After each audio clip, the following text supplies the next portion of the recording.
Nak buat begitu tapi ada jerawat. Macam mana? Gampang, pakai ini.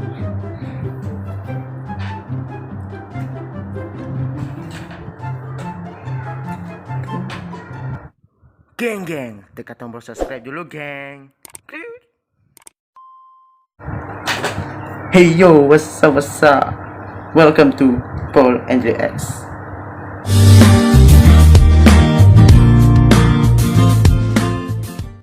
Okay guys, hari ni kita akan buat cerita itu bersama dengan kawan kita, iaitu siapa nama kau? Haris. Haris Safwan. Okay, apa konten kita hari ni? Kita akan membuat konten cerita seram. Dan aku tak tahu dia dapat cerita ni dari mana. Kenapa tutup kamera? Malu takut. Okay. Sekarang kita boleh mulakan cerita. Okay, kita minta Haris Safwan dulu yang membuat cerita ini. Kau buat dulu lah cerita. Cerita apa yang kau nak ceritakan? Cerita seram? Cerita apa yang kau nak kongsikan? Kita boleh mulakan sekarang. Ada satu sekolah lah. Boleh kata seram jugalah. Seram? Itulah. Sebab apa tu? Sekolah tu memang keras gila lah. Saya nak kena cakap sekolah tu pun dulu apa tu, pernah ada kes apa tu, orang bunuh diri lah. So aku rasa macam ada orang bunuh diri kat sekolah sebab apa tau? Kau tahu sebab apa? Sebab apa? Weh, apa tu? Saya nak cakap dia stres dalam apa tu, mata pelajaran dia tau.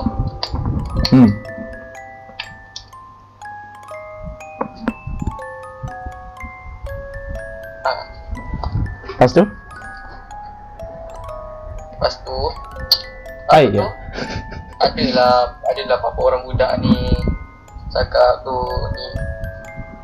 Pasti sebab sekolah lah. Aku tak tahulah sangat pasal cerita ni. Tapi apa tu yang peliknya kan? Apa tu? Pukul 12 malam kadang-kadang setiap malam dekat kawasan koridor sekolah tu, dia macam apa tu? Macam mana aku cakap dia macam apa tu namanya, keras sikit lah malam-malam kat situ. Ada kelibat lalu tanya kat situ. Dia tanya pasal pelajaran. Dia apa tu, dia pergilah pustakaan waktu malam tu saja nak apa tu, nak study untuk SPM kan, punya pasal. Lepas tu dia duduk lah, lepas tu dia baca buku. Sambil dia baca buku tu, ada seorang lelaki tu datang waktu malam tu dekat pustakaan tu. Cakap, "Bang, buat apa tu bang?" Tengah baca buku. Baca. Lepas tu siapa lelaki tu? Lama-lama dalam pukul 2 pagi macam tu. Dia apa tu, dia study lah. Dekat-dekat di balik tu, dia tengok tau, dia baru perasan yang orang sebelah dia tadi tu tak ada kaki. Cakap kata, "Tak apalah bang, saya pergi dulu lah." Tak apa, lepas tu tak apalah bang, kenapa? Sebab apa? Awak baru tahu saya hantu ke? Push. Kejut lah dia, dia mulai lagi. Lepas tu keesokan paginya, dia datang balik sekolah tu, dia dengar cerita tu. Dia tengok ada apa tu, satu mayat yang busuk dekat pustakaan tu, kena simen. Lepas tu ada polis nampak ke?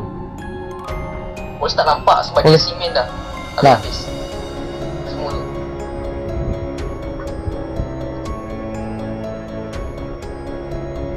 Sambung. Okay. Lepas tu kawan dia pun pelik lah, kawan dia pun siasat semua sekali kan. Lepas tu malam kedua dia pergi juga kat situ sebab nak check sebab apa yang hantu tu datang, sebab apa. Hantu tu minta tolongan dia, suruh cari mayat dia. Lepas tu dan dari situlah dia mulakan penyiasatan dia orang. So daripada situlah apa tu namanya, kau dah ikut belum? Sudah. Dari situlah apa tu dia orang siasat. Lepas tu dia orang terjumpalah satu rekahan macam, tahu kan, satu rekahan blog tu. Dia orang nampak macam tagih sikit lah. Dia orang cek rupanya ada macam apa tu, kesan darah. Dia orang pun hairan lah, kenapa ada kesan darah kat dinding pula. apa tu dia orang ingat cat, tapi bila lama-lama dia orang dah dapat tahu tu darah. Sebab dia orang check.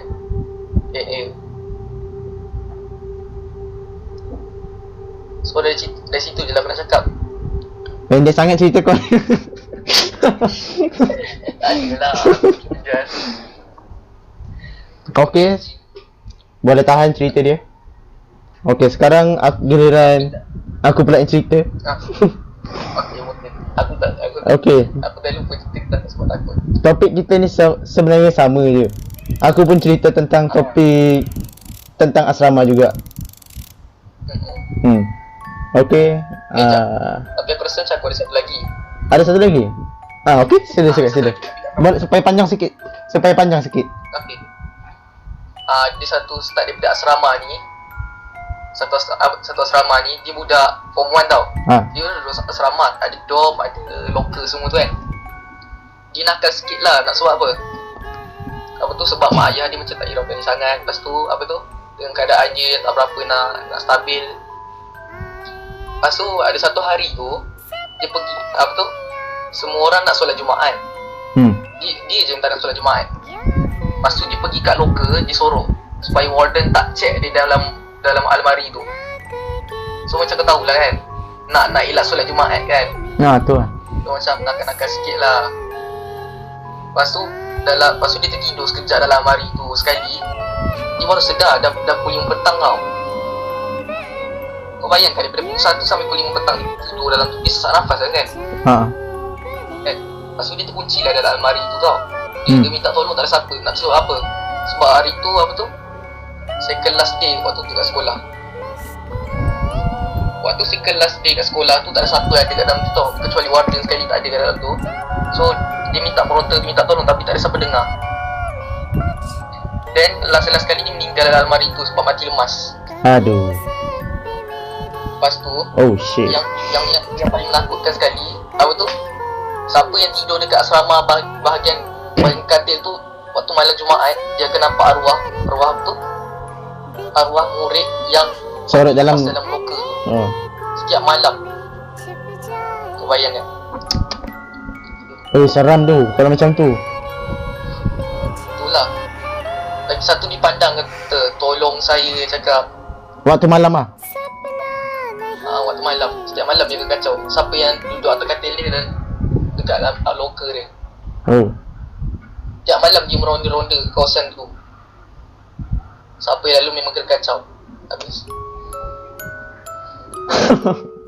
Seram lah. Macam takut lah nak pergi asrama. Itu just experience. Tu lah. Peringat satu-satu. Apa nak cerita? Okay, saya dah habis cerita dah. Kau ada lagi cerita yang lain ke? Lain? Kalau tak ada, aku pula, giliran aku pula. Aku ada tapi macam, apa tu namanya, panjang? Kurang sikit lah. Sebab aku ada ingat banyak cerita tau. Tapi aku setengah je. Pasal setengah je? Tak apalah. Bagilah. Tak tahu, kau tahu tak, banyak aku tak cerita seram tau. So aku ingat setengah-setengah je. Aduh. Tahu lah tacot. Sayang. Tak apa. Kau cerita nanti aku cuba ingat balik. Okay, sekarang aku pula yang akan bercerita. Okay, aku sama juga, topik dia sama, tentang cerita asrama. Okay ni, aku bagi cerita detail, panjang, tak macam kau pendek sangat. Okay, cerita dia begini. Aku cerita dari seorang nama murid dari sekolah asrama itu. Nama dia Arman. Kenapa tak Joshua? Joseph ke? Okay, nama dia Arman. And then Arman itu dia ingin berpindah ke satu sekolah asrama. Sekolah asrama tu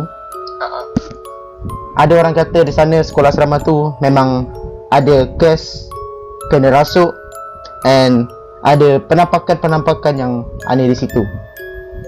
So Arman pun merasakan benda itu adalah mitos. And then Arman ingin pergi ke sekolah itu. Oi, aduh, ganggu lah. Kau ni. Aduh. Balik. Gila lah. Ya.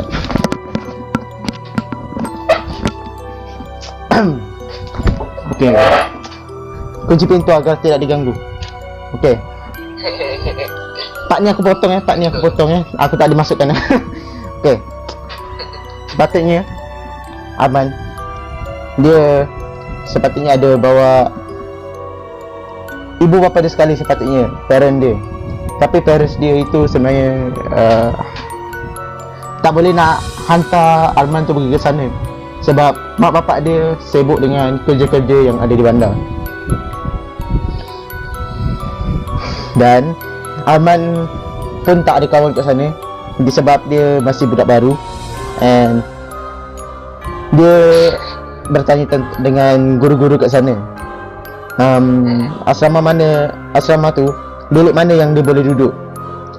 Cikgu tu cakap tak ada lagi tempat kosong selain tingkat 4. Nah, di situlah tempat yang seram sekali. Dekat tingkat 4 tu boleh nak cakap dekat tingkat 4 tu memang satu barisan dia memang tak ada orang. Sunyi. Ada cerita dia kenapa tempat tu sunyi, tapi nanti aku akan cerita tempat tu. And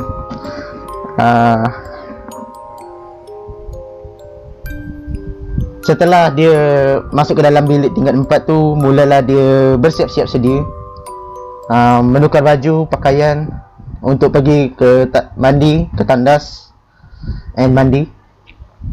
And dia mandi di dalam tandas. Memang ngam-ngam tandas tu ada di dalam barisan dia, tak ada orang langsung. Dia pergilah bergerak ke tandas. Dah siap mandi, dia masuk ke dalam bilik dia and solat dan berehat. Memang waktu itu dalam bilik tu memang nampak rasa macam selesa. Padahal bilik tu boleh tahu dekat tingkat 4 tu memang seram. Tempat tu memang tingkat 4 tu memang nak cakap memang ada angker lah, banyak sangat hantu kat dalam. Ada roh-roh yang menjaga dekat tempat tu. Dan pada keesokan paginya, dia mulalah pembelajarannya di dalam sekolah asrama itu. Setelah dia pergi belajar dekat sekolah asrama tu, dia mendapat kawan-kawan yang baru. Nama dia siapa aku nak bagi? Joshua. Joshua je lah. Ni cerita ni aku saja nak bagi. Okey, Joshua. Kawan Joshua tu, dia sudah berkawan dengan Joshua. Dan dia mendapat lagi ramai geng-geng kawan dia.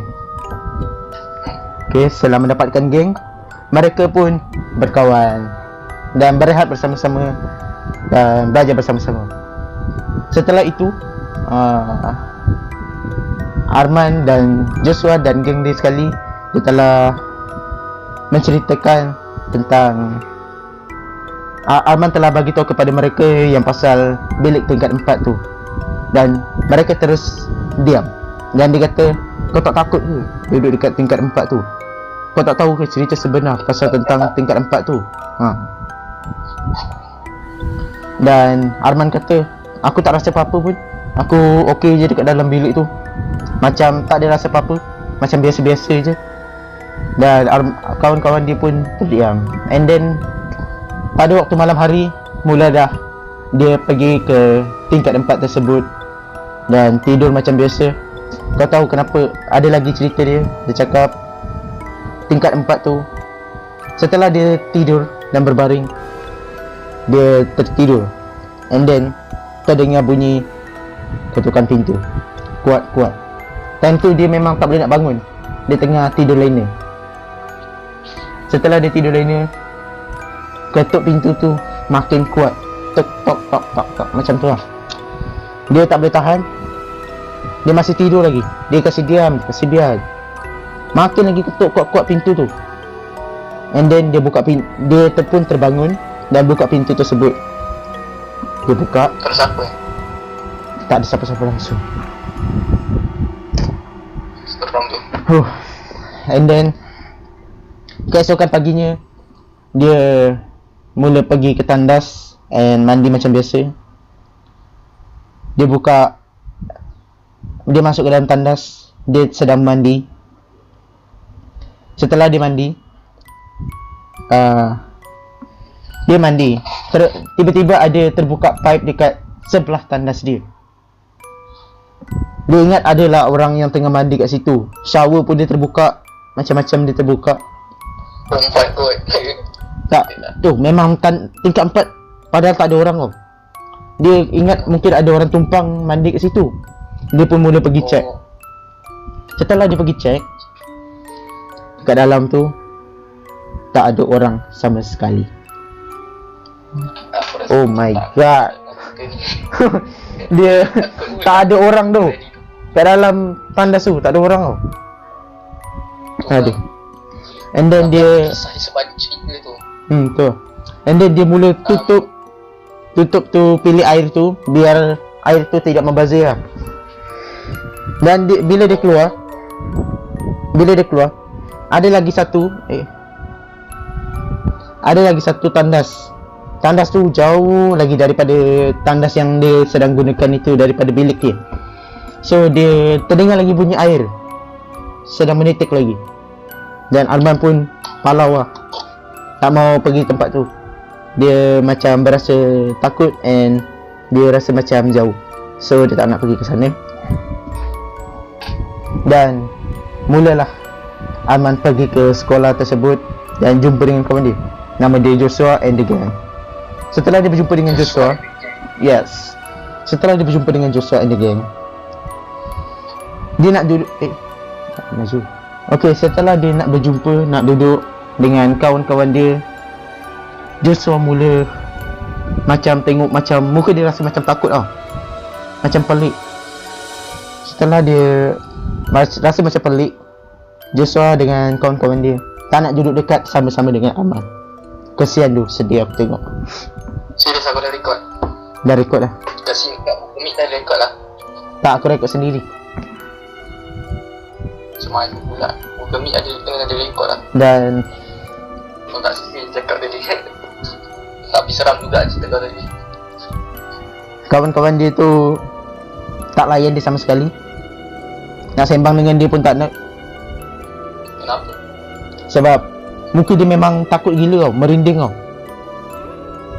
And then lepas tu mulalah mulalah dia keluar dan mulalah waktu rehat. Setelah dia berjumpa dengan kawan-kawan dia masa waktu rehat, mulalah Arman bercerita dengan dia. Okay, kenapa korang semua macam tak nak kawan dengan aku ah? Dia kata, tak, kau tak tahu ke apa kejadian masa malam tu? Oh shit, apa terjadi pada waktu malam? Mulalah Joshua bercerita tentang cerita tersebut. Dia cerita pasal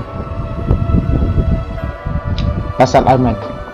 Pada waktu malam, Joshua bercerita Joshua ingin pergi ke bilik kawan dia. Setelah dia ingin pergi ke bilik kawan dia, bukan pergi bilik lah, pergi toilet lah, dia tiba-tiba ternampak Arman tengah mengetuk-ngetuk loker sambil membuat mata merah. Mata dia memang betul-betul merah. Ketuk, ketuk, ketuk, ketuk, ketuk. And then Arman pergi dekat-dekat dengan dia. Arman pula, Joshua pergi dekat-dekat dengan dia. Joshua cakap, "Weh Arman, kau tak tidur lagi ke? Kenapa kau ketuk-ketuk loker?" Lepas tu Arman masa tu dia mengarahkan tangan dia, ingin macam mencekik dia. Joshua pun mula lari. Masa tu Arman memang tak lari, dia memang jalan macam biasa. And Joshua ada harapan lah untuk lari. Dia ketuk-ketuk dia hari tu, masa tu dia memang dekat-dekat dengan pintu kawan dia tu tau. Dah dekat-dekat dengan pintu kawan dia tu, dia mula ketuk-ketuk pintu kawan dia tu cepat-cepat. Arman hampir-hampir dekat, tapi nasib baik dia tak kena cekik. Dan dia ketuk-ketuk pintu kawan dia tu sampai dia terbuka. Jadi kawan dia tu terbuka pintu, and then dia buka pintu, dia tolak kawan dia tu masuk dalam pintu dan kunci pintu tu. Oh, nasib baik dapat lari Joshua. Kesian tu. Bukan kau yang lari. Dia lari masa tu. Arman memang betul-betul nak kejar dia. Sambil dia, tangan dia macam ni. Kan tangan dia macam ni. Lepas tu macam nak cekik macam ni. Nak cekik lah tangan dia. Ui, aku rasa tu boleh boleh kalahkan pelai pecut tu negara tu. Tu lah. Walaupun di tengah jalan dia jalan laju gila. Hampir-hampir Tak boleh kalahkan.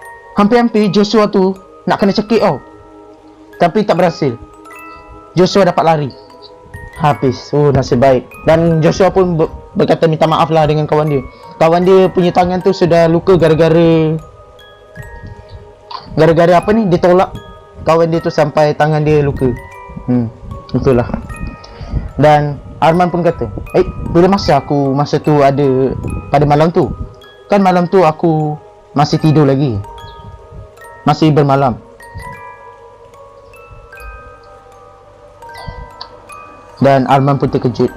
Dan Joshua dan kawan-kawan dia meninggalkan dia dengan sekelip mata. Arman pun tiada lagi kawan.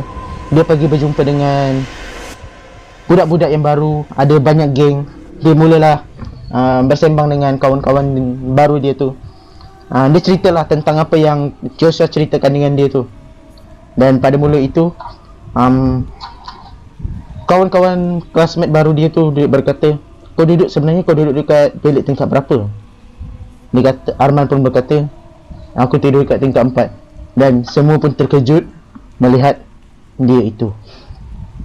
Oh my god. Dia pun classmate dia yang baru itu pun berkata, "Weh, serius lah kau duduk kat situ? Kau tak tahu ke ada benda-benda yang terjadi kat situ?" Dan dia budak-budak classmate yang itu berkata, ada legenda tentang cerita itu kat situ. Tahu tak cerita apa yang dia cakap? Apa? Sebenarnya tingkat 4 itu mula-mula memang ramai lah orang duduk kat situ. Memang tak ada kejadian langsung. Bakal lah. Dan sekolah itu, asrama itu rahsiakan tentang sekolah tersebut. Tentang apa yang ada terjadi kat situ. Apa yang terjadi kat situ, mula-mula dia ada kawan Aina. Dan satu lagi Melly. Dan Aina dengan Melly itu dia berkawan. Dan Melly itu dari dulu dia masuk dalam sekolah tu sampai sekarang dia memang perangnya dia pelik. Kau tahu pelik dia macam mana? Dia duduk seorang-seorang, senyum seorang-seorang, ketawa seorang-seorang, bercakap seorang-seorang. Dan Makan seseorang. ya. Dan apa?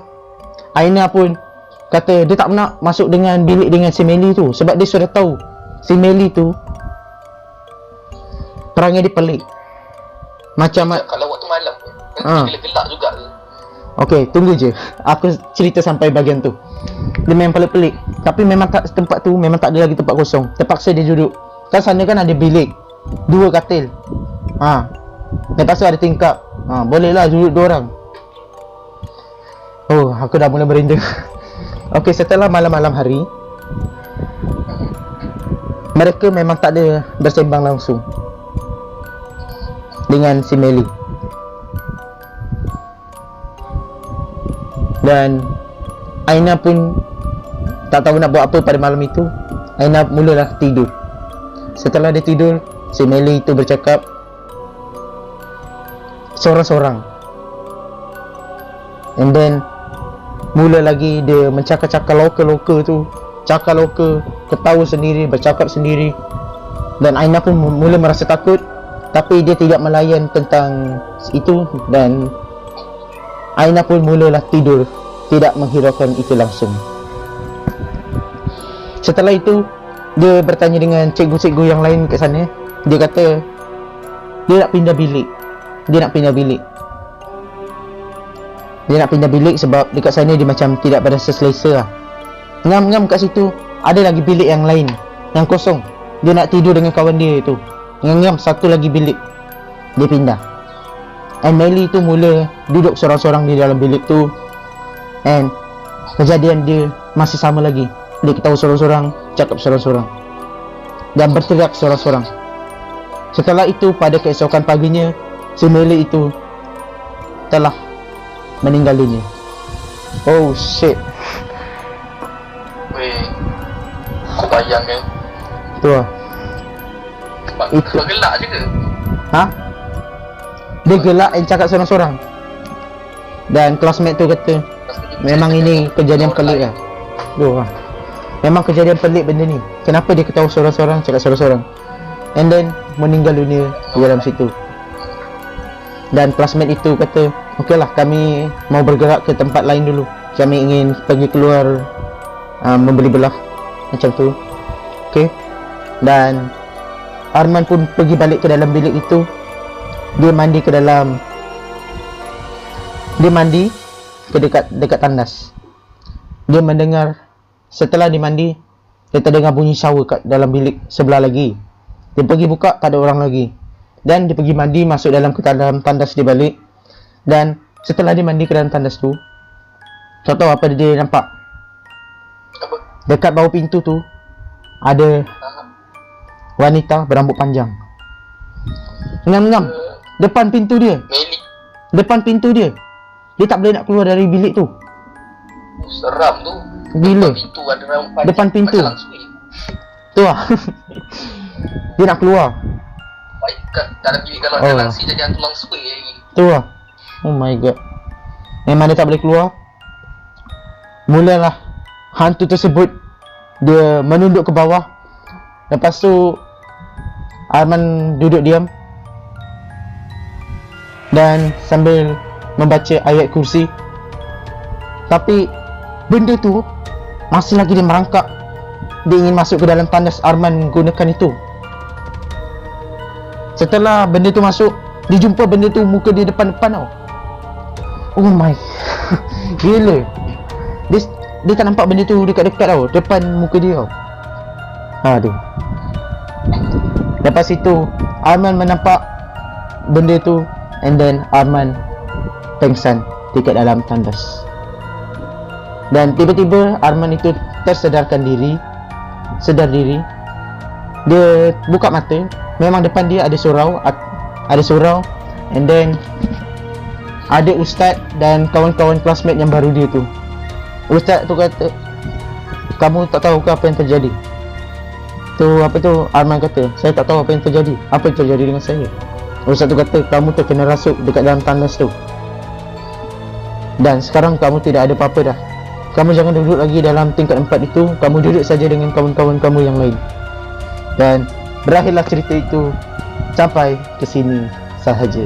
Wah. Gila, merinding tu aku. Tapi seram juga sebab asrama tu kan. Bilik tu dikosong kan. Tak boleh dia tak ubah je bilik tu. Tak. Dia macam kecil ke ruang dan bilik. Itulah pasal. Kan? Kalau dia, itu sebenarnya yang dirasuk tu arwah Meli. Patutnya nak tahu kawasan tu buat kawasan apa. Kos kubur je. Kayak gelo. Itulah pasal. Dah tempat keras kena buat tempat lain. Tapi cikgu tu tak nak bagi. Aduh. Kasih biar je lah. Mesti ada arwah kat situ. Ada arwah Meli kat situ. Dia akan mengganggu semua orang yang duduk dekat dalam bilik dia tu. Arwah dia belum tenang lagi kat sana. Dan berakhirlah cerita. Apa tu? Dah setengah jam kan? Jam apa? 25 minit. Gila, panjang cerita aku.